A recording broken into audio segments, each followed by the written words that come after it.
Good day, everyone. The topics that we will discuss is strategic management, overview of marketing, customer focus management.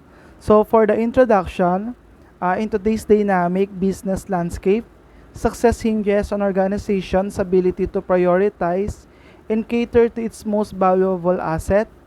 The customer marketing customer focus management is an approach that places the customer at the heart of every business strategy and decision. This comprehensive overview explores the principles and practices that empower business to understand, engage, and delight their customer. From market research to segmentation to product development, um, promotion, and ongoing relationship building, this approach guides organizations in creating lasting connections with their customer base.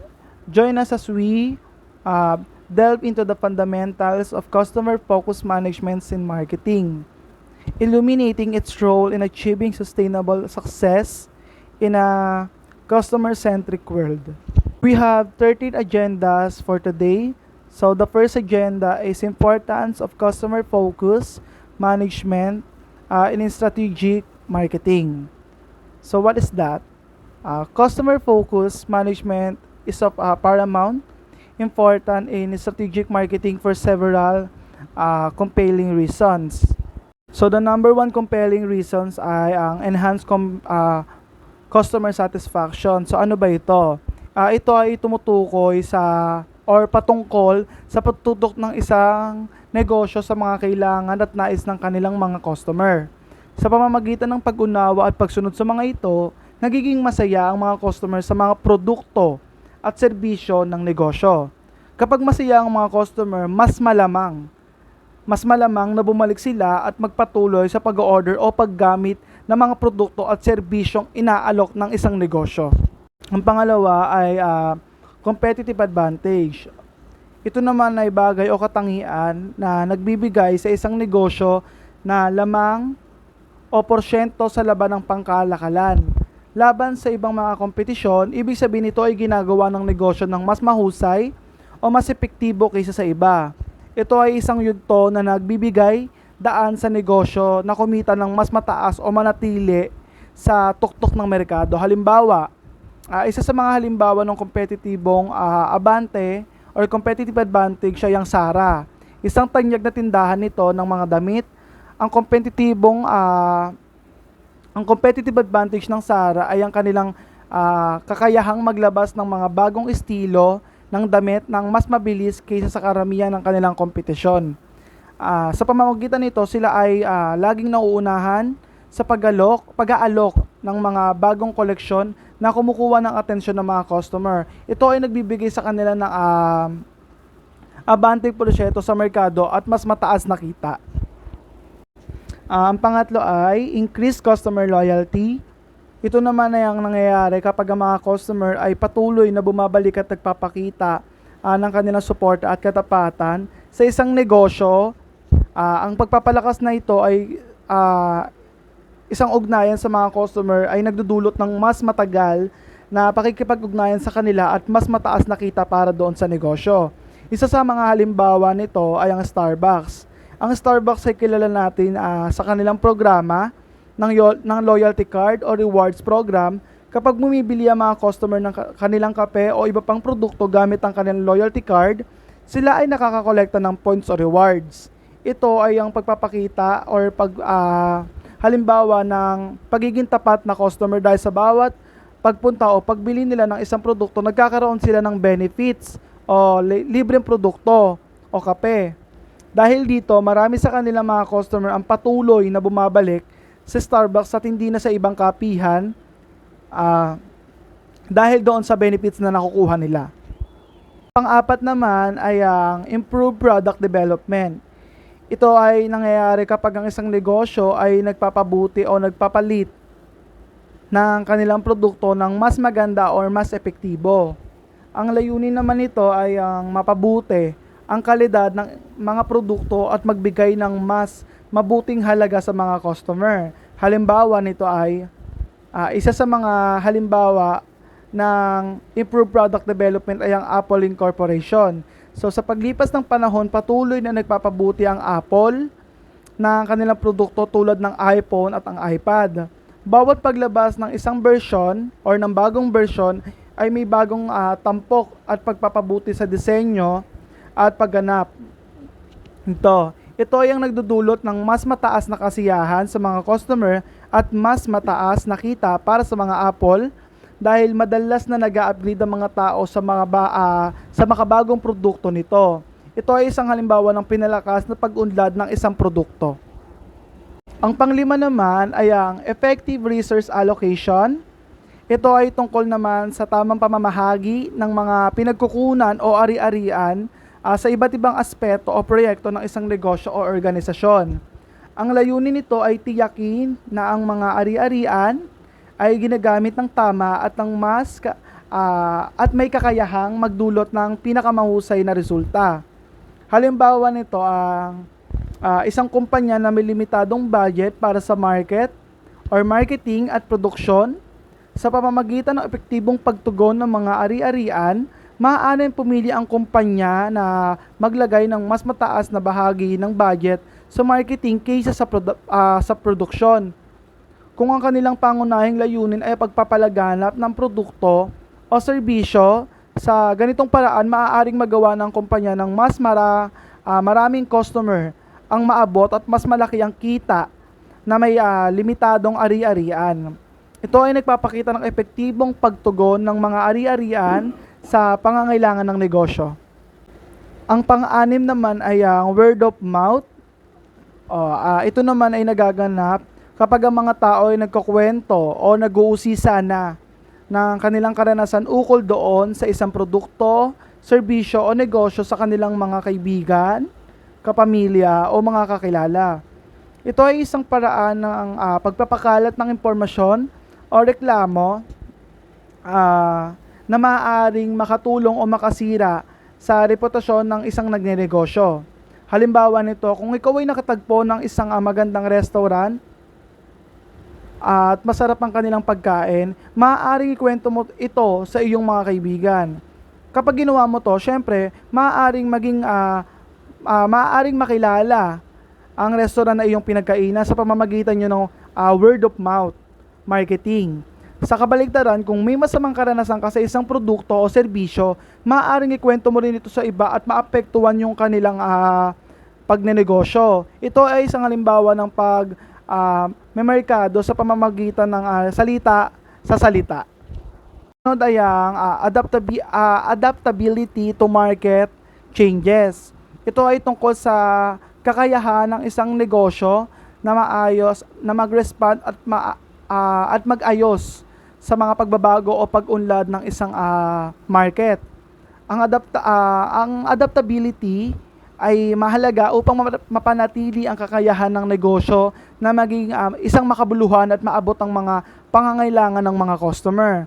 Halimbawa nito, isipin mo na may isang kumpanya na nagbebenta ng cellphone.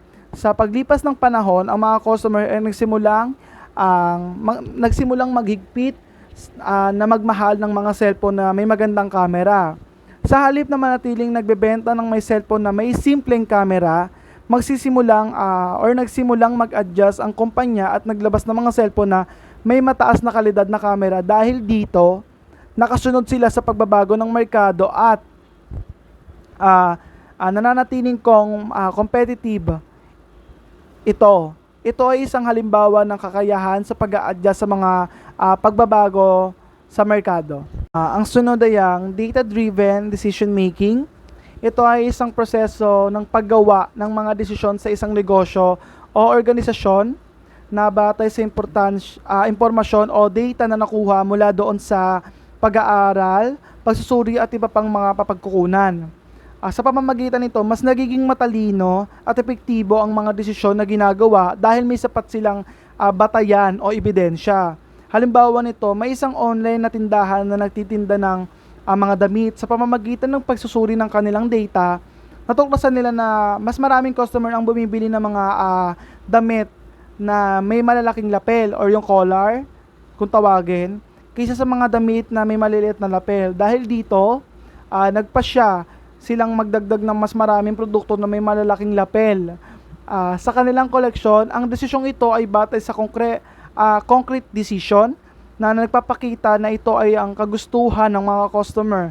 Kaya mas malamang na magbenta sila ng mas maraming damit at kumita ng mas mataas. Ito ay isang halimbawa din ng pagdidesisyon batay sa datos. Kaya the second one ay ang long-term sustainability. Ito ay isang kakayahan naman ng isang negosyo o organisasyon na mapanatili ang kanilang operasyon at layunin ng may sapat na oras nang hindi nagiging sanhi ng pangmatagalang pinsala sa kalikasan o lipunan. At ito ay nagpapakita din ng pangangalaga sa hinaharap at hindi lamang sa kasalukuyan. Halimbawa nito na may isang kumpanya na pagmimina. Kung ang kumpanya ng pagmimina or nagmimina ng mga yamang mineral nang hindi iniisip ang mga epekto nito sa kalikasan at komunidad, maaaring magkaroon nito ng maikling terming kita. Ngunit nagdudulot ito ng pangmatagalang pinsala sa kalikasan at kalusugan ng mga tao. Sa kabilang banda, kung ang kumpanya ay nagpapakita ng pangangalaga sa kalikasan at nagpapatupad ng mga pamamaraan ng maayos na pagmimina at rehabilitation, ito ay nagbibigay daan sa matagal na terming kalusugan at tagumpay ng negosyo sa hinaharap. Ito ay isang halimbawa ng matagal na terming kalusugan. Okay, the last but not the least ay ang enhanced brand reputation.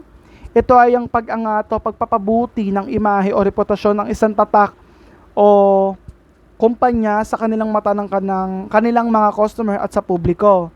Kapag ang isang tatak ay may magandang reputasyon, ito ay nagreresulta sa mas malakas na pagtangkilik ng mga tao at mas mataas na halaga para doon sa produkto o serbisyo. Halimbawa nito ay, isipin nyo may isang kumpanya ng mga cellphone na kilala sa kanilang matibay at mataas na kalidad ng mga produkto. Sa paglipas ng panahon ng mga cellphone ay patuloy na nagbibigay kasiyahan sa mga customer at ito ay nadidinig at nasasabi ng mga tao sa iba. Dahil dito, ang kumpanyang ito ay nakakakuha ng pinakamalakas na reputasyon para sa kanilang mga produkto bilang mga dekalidad at matibay. At dahil dito, sa pinakamalakas na reputasyong ito, mas marami ang nagtitiwala at bumibili ng kanilang mga cellphone, kaya't mas tumataas ang kita at patuloy ang kanilang tagumpay. Ito ay ang isang halimbawa na pinalakas na reputasyon ng tatak. Okay, on my personal key takeaways ay customer focus management is an integral to strategic marketing because it places the customer at the center of decision making in its strategy development. By understanding and meeting customer needs, businesses can build loyalty, gain a competitive edge, and achieve sustainable success in today's customer-centric marketplace. Okay, the next one is, what is strategic management? Strategic management is a comprehensive and ongoing process that organizations use to set goals, make strategic decisions, allocate resources, and implement actions to achieve long-term success and competitive advantage.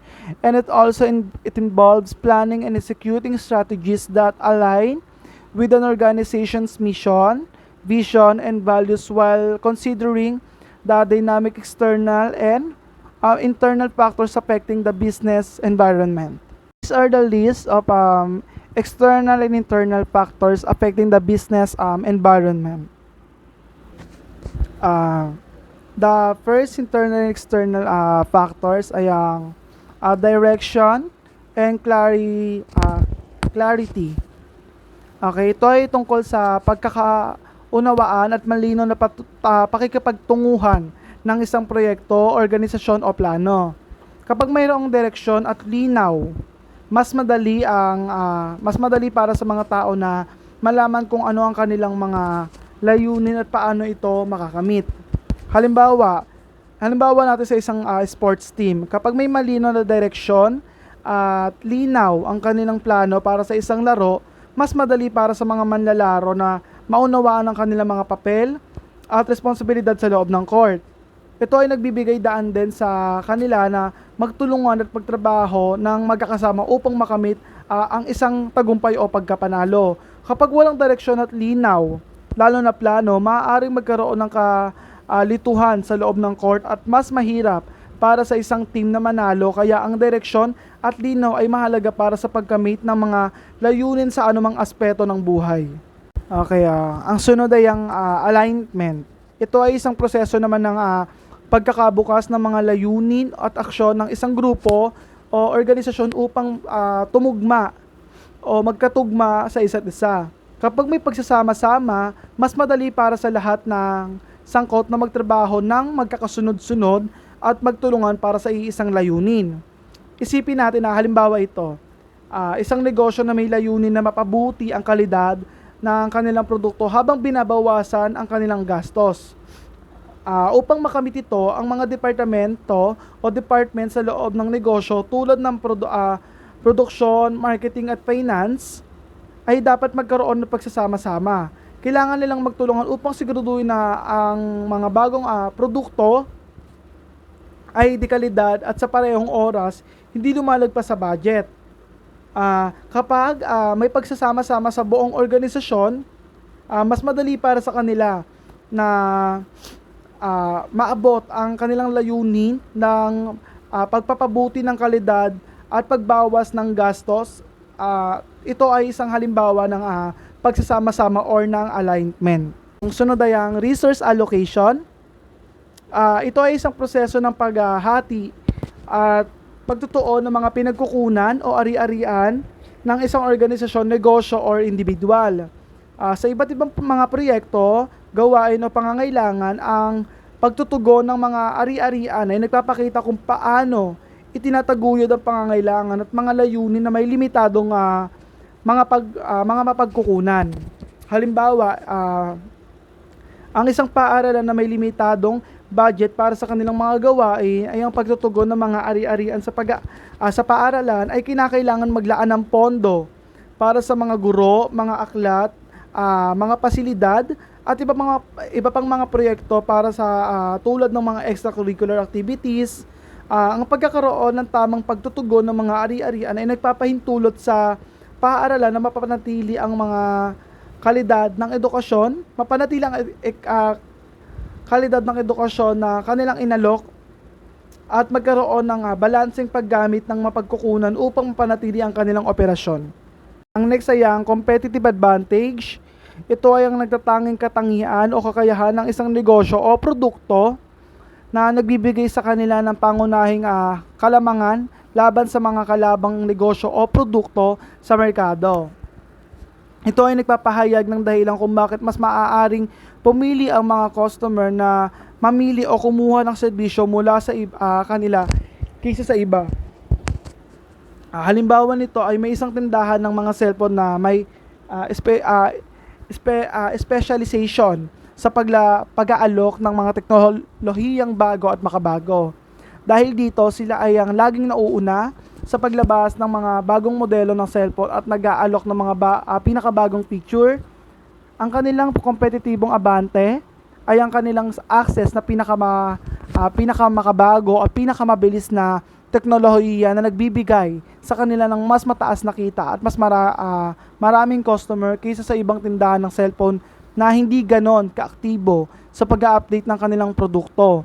Ito ay isang halimbawa ng competitive advantage.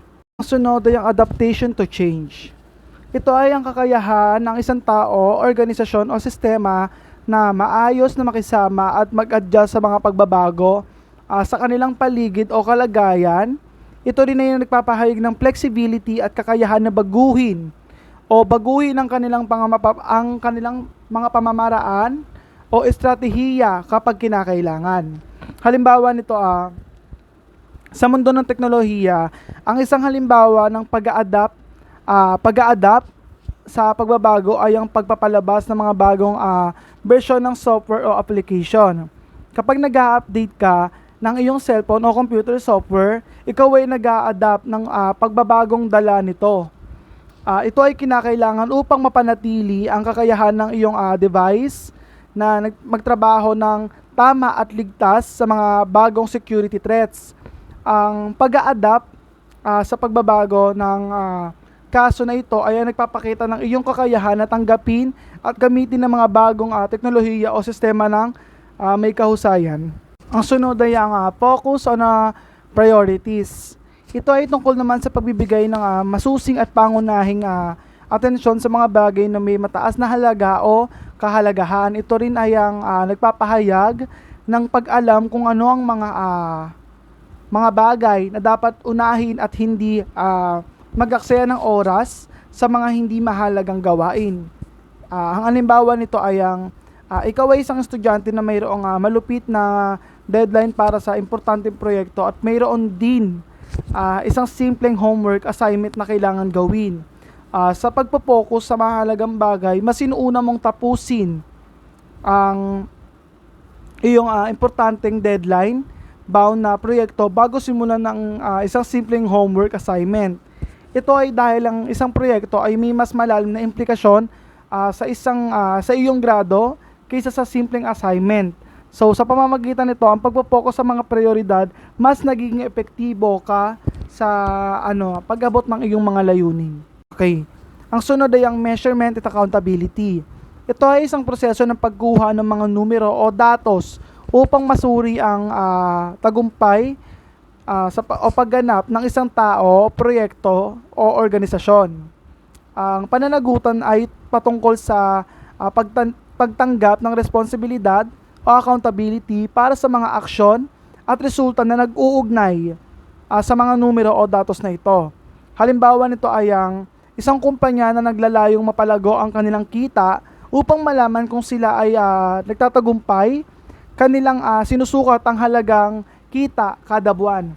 Kung natutukoy nilang ang kanilang kita ay patuloy na tumataas, ito ay nagpapakita ng kanilang tagumpay sa kanilang pagsusumikap. Ngunit kung ito ay bumababa, sila ay nagkakaroon ng pananagutan na alamin kung ano ang dahilan at gawin ang mga kinakailangang hakbang upang baguhin ang direksyon ng kanilang negosyo. So sa ganitong paraan, ang pagsusukat at nanagutan na nagpapahayag ng hakbang na kinakailangan para sa pag-unlad at pagbabago. Kasunod ay ang innovation and creativity. Ito ay isang proseso ng pagkakalikha ng mga bagong ideya, konsepto o produkto na maaaring makabago o magdulot ng pagbabago sa isang organisasyon o industriya. Ito rin ay nagpapakita ng kakayahan ng tao o grupo na mag-isip ng iba't ibang at mag-eksperimento upang makabuo ng mga bagong solusyon o produkto. Halimbawa nito sa mundo ng teknolohiya ulit. Ang pag-i-innovate ay madalas na nag-uugma sa mga bagong cellphone kapag ang isang kumpanya ay lumalabas ng isang cellphone na may natatanging mga tampok tulad ng isang bagong uri ng camera or mabilis na internet. Ito ay isang halimbawa ng pag-i-innovate. Ang kanilang creativity at pag-iisip ng bago ay nagdudulot ng mga produkto na mas maaaring magustuhan ng mga customer at magdala ng tagumpay sa kanilang kumpanya. Ito ay isang halimbawa ng pag-i-innovate at creativity. Material, risk management. Ito ay isang proseso ng pagkilala, pagsusuri at pagtugon sa mga posibleng panganib o peligro na maaari makaapekto sa isang organisasyon o proyekto. Ang layunin ng pamamahala sa panganib ay mapanatili ang kaligtasan, kalusugan at tagumpay ng isang entidad sa kabila ng mga potensyal na pagkakaroon ng problema o krisis. Maaaring ang isang negosyo na nakasalalay sa mga raw materials mula sa ibang bansa, ang panganib na kanilang kinakaharap ay maaaring ang supply ng mga raw materials ay maputol dahil sa natural na kalamidad o political instability sa bansang pinagkukuhanan. Upang mapamahalaan ang panganib na ito, maaari silang kumuha ng backup supplier, maglaan ng karagdagang pondo para sa emergency supplies o mag-develop ng plano para sa mga alternatibong aksyon kung magaganap ang mga pangyayaring ito.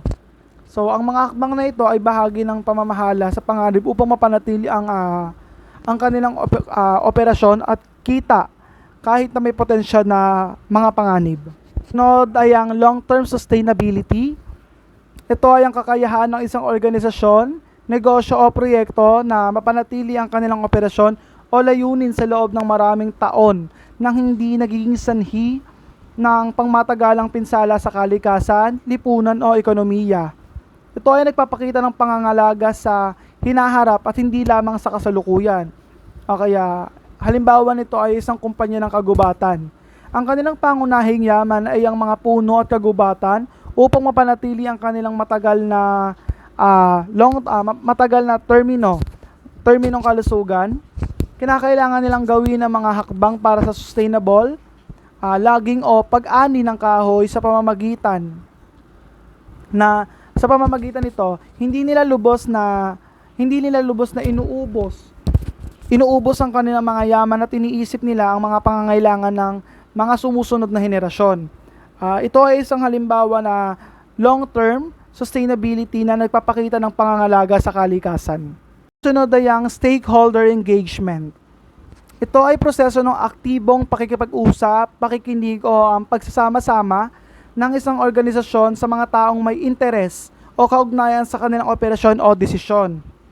Ang mga stakeholder ay maaaring mga customer, empleyado, komunidad o iba pang grupo na apektado o may interes sa mga gawain ng organisasyon. Halimbawa na ang isang kumpanya ng pagmimina na may pag-ooperasyon sa isang komunidad.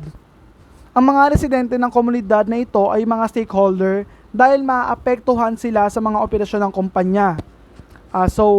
Upang magkaroon ng maayos na stakeholder engagement, ang kumpanya ay maaaring magtayo ng mga consultation meetings o focus group discussion kasama ng mga residente para malaman ang kanilang mga kagustuhan at alalahanin.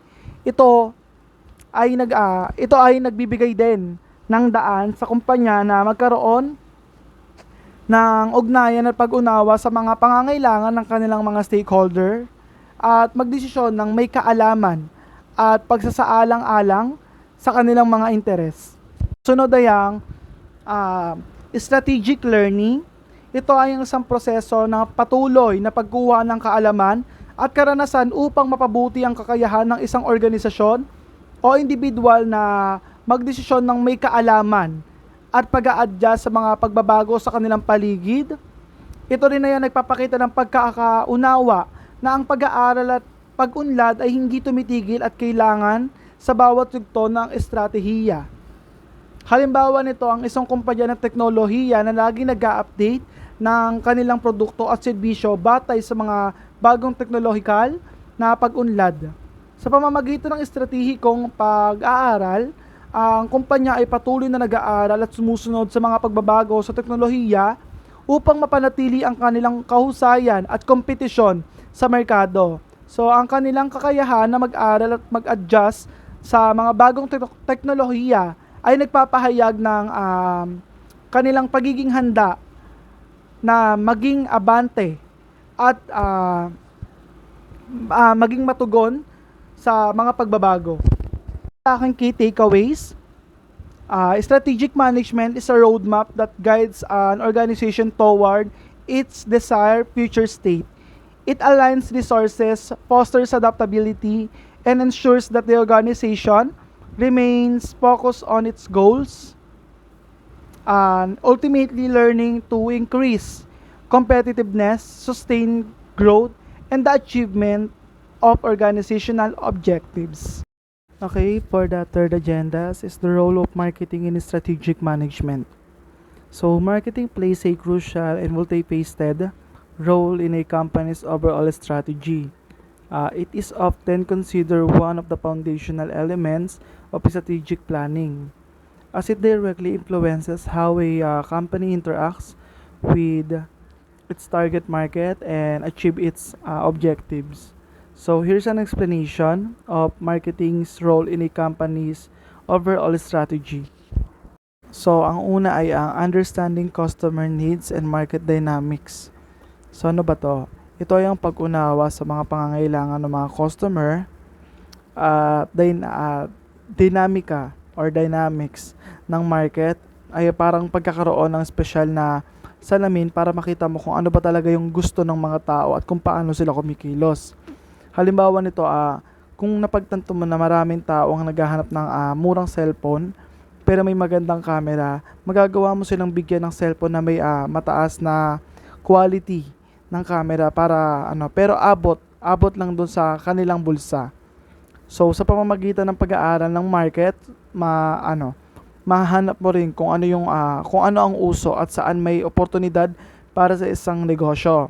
Halimbawa, kung napansin mo na madami ang interesado sa online shopping, pwede kang magtayo ng online store para mas mapabilis ang pag-access ng mga customer sa iyong produkto.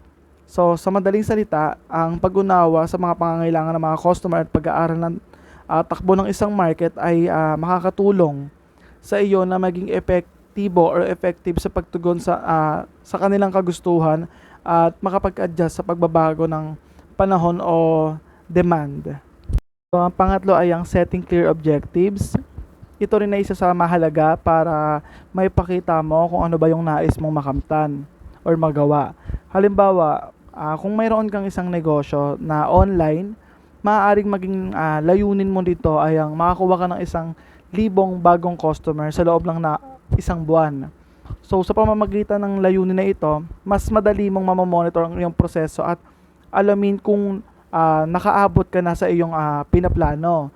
Katulad, halimbawa nito, sa dulo ng buwan, tignan mo kung ilan ang bago mong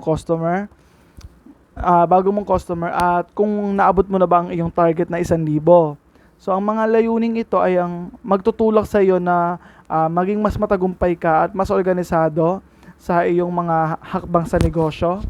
And importante rin na maging specific ka, achievable, relevant at maging time-bound ang iyong mga layunin para mas makatulong ito sa pag-angat ng iyong negosyo.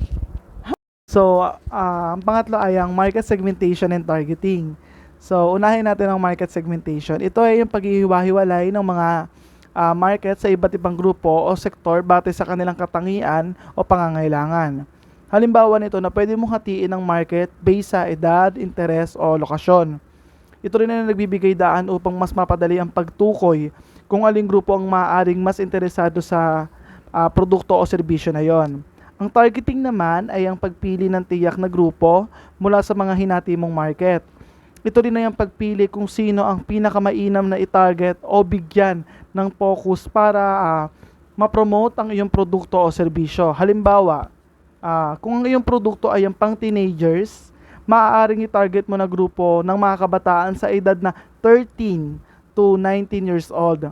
So sa madaling salita, ang market segmentation ay ang pag-iwa-hiwalay sa merkado batay sa pagkakaroon ng pagkakaiba-iba.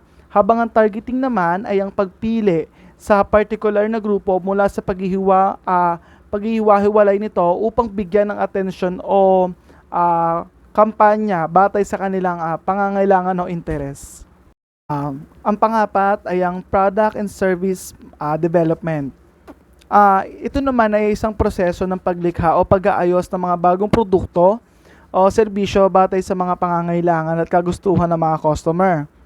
At ito din naman ay mahalaga para sa mga bago, kompleto or mas epektibo ang iyong inaalok sa market. Halimbawa, kung napagtanto mo na maraming naghahanap ng mas mabilisang paraan para mag-order online, maaari kang mag-develop ng bagong mobile app para mas mapabilis at madaling online shopping experience. So sa madaling salita, ang product and service development ay ang hakbang para makalikha o mag-ayos ng mga produkto o serbisyo na mas pinadali o pinabuti para sa iyong mga customer.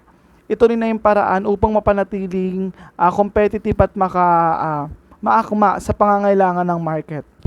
Ang panglima ay ang promotion and communication.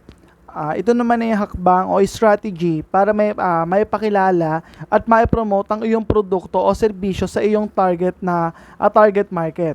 Ginagamit din ito para maengganyo at mapukaw mo ang interes ng mga tao upang subukan o bumili ng iyong alok. Halimbawa, kung meron kang bagong produktong shampoo, maaari mong i-promote ito sa pamamagitan ng mga sa TV, sa social media o pamamahagi ng mga sample sa mga tao. So sa paraang ito, mas makikilala ng mga tao ang iyong shampoo na produkto at maaari maging interesado sila na subukan ito. Sa madaling salita, ang promotion at communication ay mga paraan upang maabot ang mga customer at ipakita sa kanila kung gaano kaganda o kapaki-pakinabang ang iyong produkto o serbisyo. Ito rin ay naglalayo na ma-encourage mo ang mga tao na tangkilikin ang iyong negosyo o alok. Ang pang-anim ay ang pricing strategy. Ito naman ay ang plano o diskarte sa pagtatakda ng tamang halaga para sa iyong produkto o serbisyo. At ito rin naman ay mahalaga upang matukoy kung magkano ang tamang presyo na tatanggapin ng mga customer para sa iyong inaalok. Halimbawa, kung ang iyong target market ay ang mga estudyante, maaaring magpatupad ka ng student discount para para maabot ng mga student ang iyong produkto o serbisyo sa inyo. At kung ang presyo ng isang competing product ay mahal, maaaring magpatupad ka ng competitive pricing para mapalitan ito.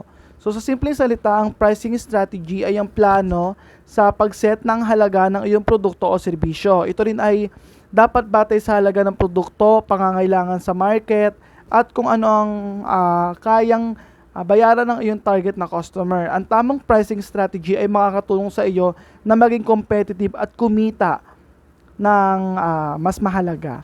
Okay, ang pang-pito ay ang distribution at channel management. Ito naman ay isang pagpapalaganap at pamamahagi ng iyong produkto o serbisyo sa tamang lugar o target market. Ito rin ay ang mahalaga para masigurong ang iyong produkto ay makarating sa tamang customer sa tamang oras. Halimbawa, kung ang negosyo mo kung may negosyo ka na online clothing store, mahalaga na mapadala mo ng maayos at mabilis ang mga gamit ng isang customer.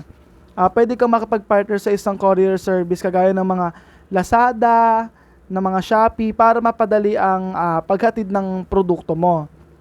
So sa madaling salita, ang distribution and channel management ay ang pag-aalok ng mga tamang paraan para maabot ng iyong customer. Ito rin ay may kinalaman sa pagpili ng mga tamang paraan ng pagpapadala o pamamahagi ng iyong produkto o serbisyo para maging madali at convenient sa iyong target market. Ang pangwalo ay ang brand building and reputation.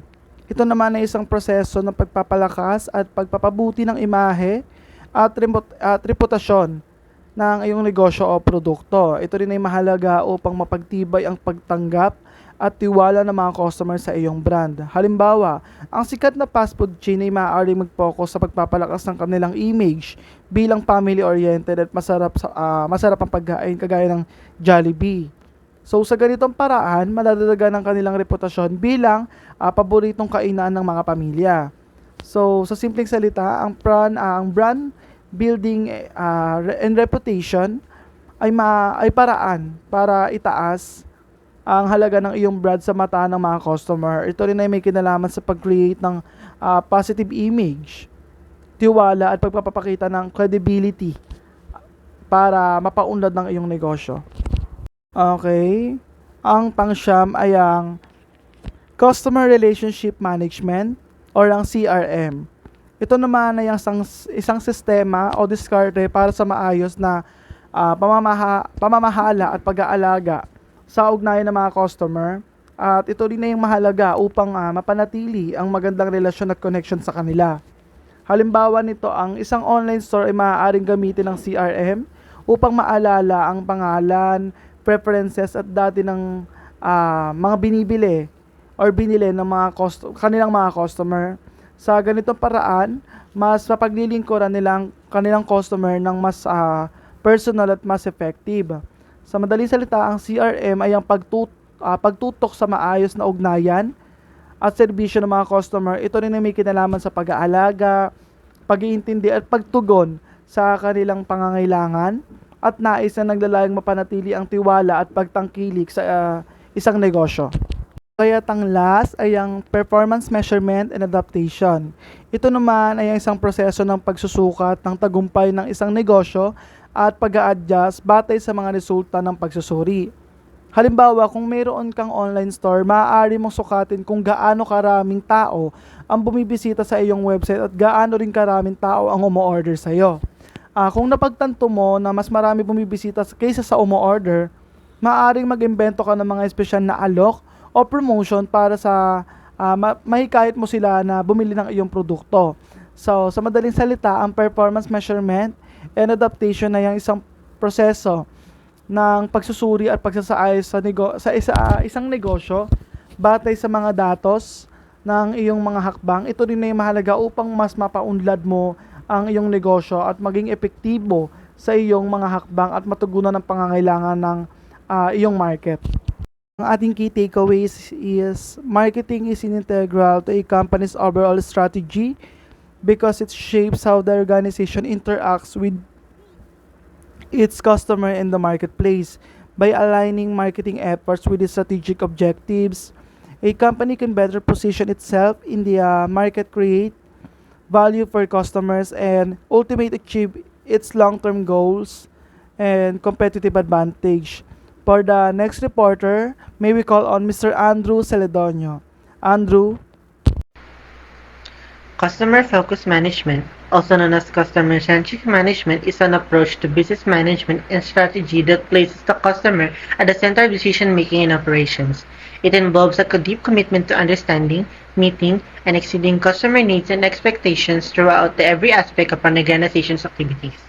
With changing customer expectation, increased competition, evolving consumer, digital transformation, social media and online reviews, brand loyalty and advocacy, data-driven decision-making, sustainability and long-term success, market disruption, and regulatory changes, it will increase the strategic aspect and will be more organized with the following activities. Moving on to the next aspect, which is the benefits of customer-focused management.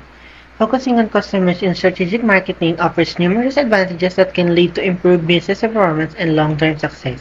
Here are some of the key advantages.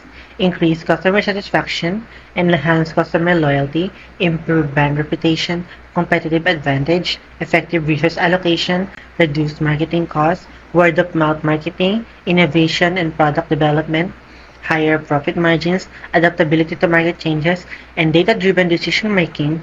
These advantages will be providing a good impact and will be leading an improved business performance and success. Adding on to that is understanding the customer needs. Understanding and identifying customer needs is a fundamental step in developing products, services, and marketing strategies that resonate with your target audience. Here are several strategies and techniques to help you gain a deep understanding of customer needs.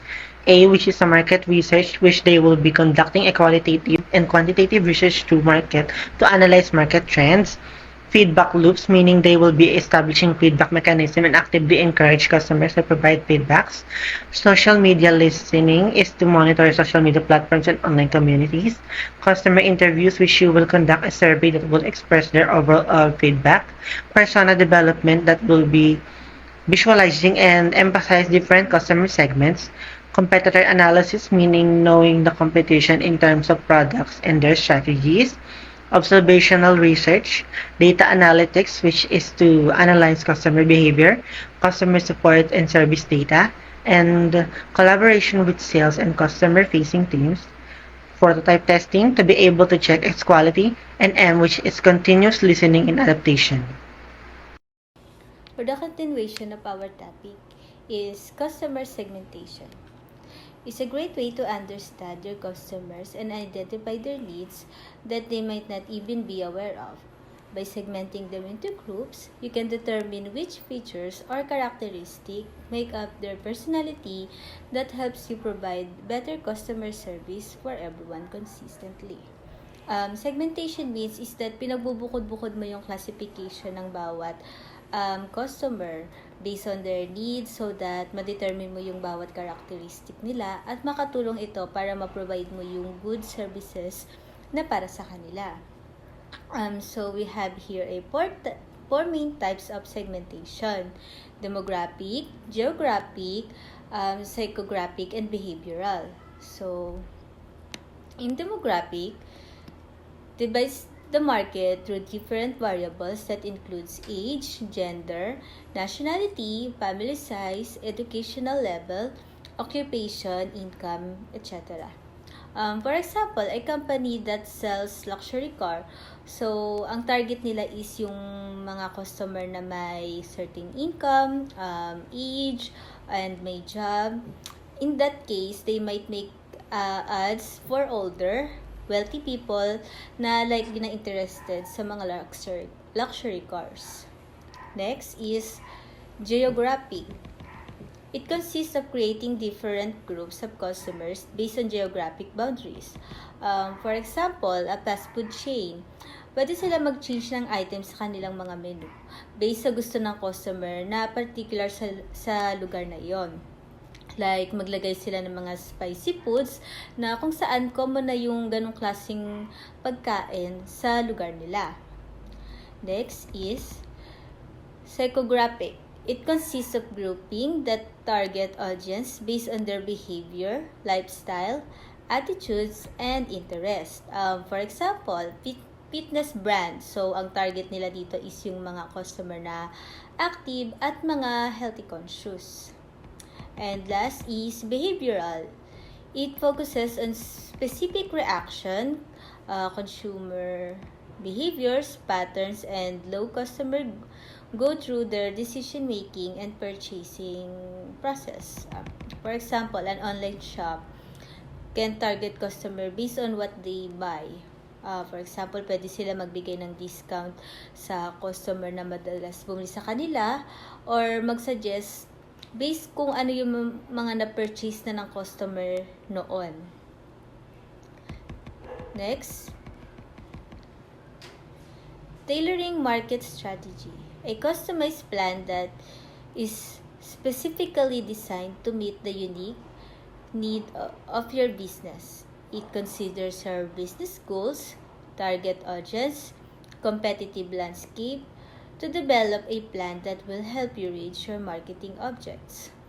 Also, makakatulong ito para ma-identify mo yung unique selling propositions and ma-target yung right audience kahit pa nag-start or looking forward para sa next level ng business mo.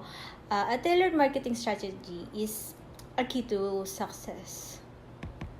So, here's how customer-focused management informs marketing strategies. Number 1 is customer understanding. It begins with a deep understanding of customer behavior, preferences, and needs. Marketing strategies are built upon his foundation of knowledge. Example, ang mga marketeers nagre-rely sila sa insight ng customer-focused initiative katulad ng pagsasurvey, interviews, and market research para ma-develop yung strategy para ma-meet yung target audience. Next is product and service development. Customer needs and feedback gathered through customer-focused management inform product and service development. Ito ay para ma-ensure mo yung value para sa potential customers, pati na rin sa mga ensure sa demand at sa final product na may high possible quality bago mo siya i-take yung product sa market. Next is customer engagement. Customer-focused management foster engagement and relationship with customer through active listening and responsiveness. Ang importance ng customer engagement na ito ay ang makapag-build stronger relationship with them so that ma-increase yung brand awareness and mapataas ang sales. And last is customer journey mapping. Customer journey mapping is a structured process of documenting, visualizing the customer's path as they engage with your business. It captures every interaction, decision point, emotion, and touch point of a customer's encounters along the way. The goal is to gain holistic view of the customer's experience, enabling businesses to enhance at every stage. So, ito yung nag-visualize ng experience sa interacting sa iyong brand mula sa customer sa point of view nila. It's critical kasi it forces you to para makita mo or malaman mo yung actual experience ng customer mo. So, here are some customer journey mapping offers. Several benefits for businesses. Enhance customer experience by identifying pain points and areas of improvement. Businesses can make strategic changes to create a smoother and more satisfying customer experience. And next is consistency. Mapping ensures consistency in messaging and branding across various touchpoints, promoting a cohesive and unified brand experience. And last is problem solving. It provides a structured framework for problem solving, allowing businesses to address issues systematically and make data-driven decisions. So let us now proceed with the metrics for customer focus management. Measuring customers' focus efforts is crucial for the business to understand how will they assess or meet the customer's needs and expectations. So we have the KPI or the key performance indicator. So it is a vital role in assessing these efforts. So the first KPI or key performance indicator that I will be discussing is the CSAT or customer satisfaction. When we say customer satisfaction, it is the overall satisfaction of the customer or the consumer with the services, products that a certain company offers in terms of interactions together with the consumer or the customers with the people who is working on for that certain company. So the next KPI will be the Net Promoter Score. NPS. So NPS is it measures the customer's loyalty or their willingness to recommend the company's products or services to someone they know. So how much they will offer and how loyal they are to a certain company. The next one will be the customer feedback and suggestion. Okay, so customer feedback will help the company to improve its system.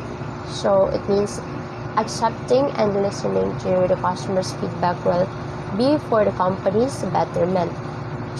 So let us now proceed with the challenges and pitfalls. So implementing customer focus management can be highly beneficial. Yes, it is. However, we cannot deny the fact that it's a bit challenging. So the first challenges that the company might encounter is the resistance to change.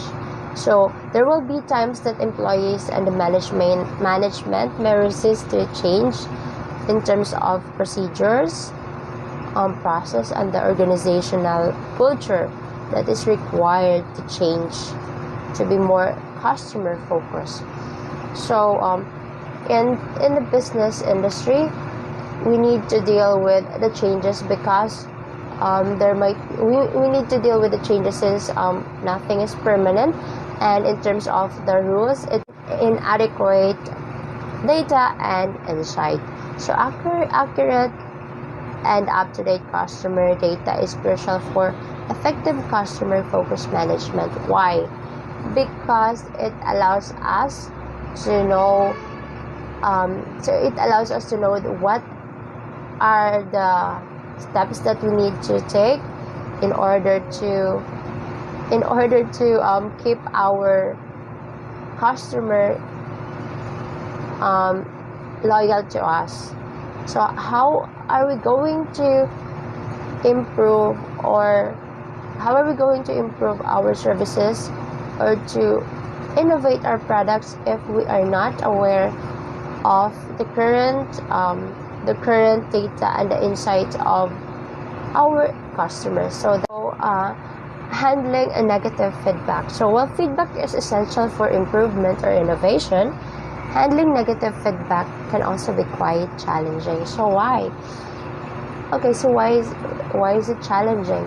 So it is important that we also accept feedback, not just the positive, but there also be a negative feedback. So in order for us to carefully address our customers' concern, we also need to we also need to be aware of that, of what they are currently facing. So there should be times that they are not happy with the customer service, or as well as the products that a certain company offers. So they might give a negative feedback, and we take it as a constructive criticism. So the next one will be the best practices of the company for both of the consumer as well as to their employees. First is the leadership commitment. Okay, start with strong leadership support and commitment to customer-centric culture. So it means here, in order for us to keep our customer to be with us, we need to be eccentric, that we give focus to them, that we carefully address their issue, and of course, provide a resolution for their concern. Proactive problem solve. The next will be the proactive problem solving. So here, we anticipate the customer's needs and address potential issues before it become significant problem. So here, proactive problem solving will be the employee engagement. So ensure employee at all levels understand the importance of customer focus and are empowered to make decisions that benefits customer. So in terms of employee engagement, it's about nurturing the employees, how important are the customers in the company. So in order to sustain the company, we do need the consumer to increase the sales, of course, and to keep the company generate. So employee engagement, we need to it means that the employee should be aware enough on how to focus on addressing the customers' issues or concern. Next will be the effective communication. So communicate with customers transparently and consistency. So effective communication, it's just not about communication, but it's effective. So when we say like that, we can address how it will be going. We really understand how the customer feel, and in order for us to solve and to provide a solution to that specific concern. And of course, in addition to that, there will be an inquiry. So it's not like about it's communication with. So it is communication with the customer. So we should communicate with customer transparently and consistently. So like this, so specifically in the services, effective communication is must needed. Why? Because by means of effective communicating, you can be able to our customers' concern. We can be able to, if they have an inquiries, we can be able to answer it, and if they have a concern, we can be able to provide a resolution for it. So the last one would be the quality services. So deliver exceptional customer service by providing quick response and resolving issues promptly. Of course, our customer should feel that we are with them in every issues that they are facing. We are with them. Also, we should feel the urgency that they feel about their concerns. So it feels like it's gonna be like we gonna resolve their issues right away. So they will. So the last one will be the quality services. Deliver exceptional customer service by providing quick response and resolving issues promptly by means of quality services, or solving our customers' concern we can get extra customer satisfaction. So it is highly needed in order for us to gain a quality service and to keep our customer trust to the company.